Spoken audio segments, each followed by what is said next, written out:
جامعہ اسلامیہ اشاعت العلوم عکل کوہ میں 24 اور 25 اگست کی تاریخوں میں ایک بہت ہی اہم تربیتی اجتماع و تفویض اسناد کی مجالس منعقد کی گئیں۔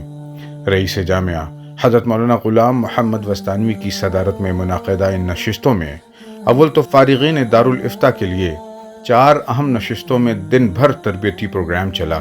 فارمیسی کالج کے ہال میں منعقدہ اس اجتماع سے ناظم جامعہ مولانا حذیفہ غلام محمد وستانوی، ناظم دارالافتاء و قضاء مفتی محمد جعفر رحمانی، رئیس جامعہ مولانا غلام محمد وستانوی، مفتی افضل اشاعتی اور پھر مفتی محمد سلمان مظاہری نے تفصیلی خطاب کیا۔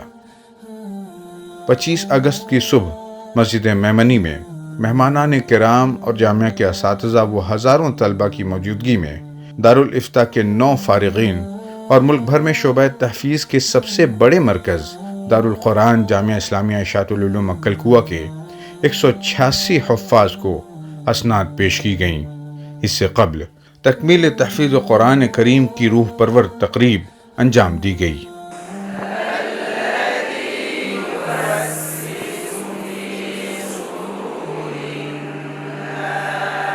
فارغین کو رئیس جامعہ و دیگر مہمانوں نے نیک خواہشات کے ساتھ نصیحتیں کی تاکہ میدان عمل میں وہ مستعد رہیں۔ میں سب سے پہلے ان بچوں حافظ ہونے والے بچوں کو دلی مبارکباد دیتا ہوں اور ان کے ماں باپ کو بھی دلی مبارکباد دیتا ہوں کہ ان کے لخت جگر حافظ قرآن بن چکے ہیں۔ میرے دوستو، دنیا کوئی چیز نہیں ہے۔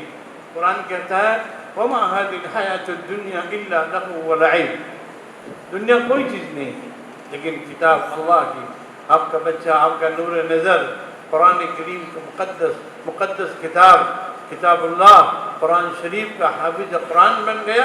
یہ سب سے بڑی نعمت اللہ نے آپ کو دے دی ہے۔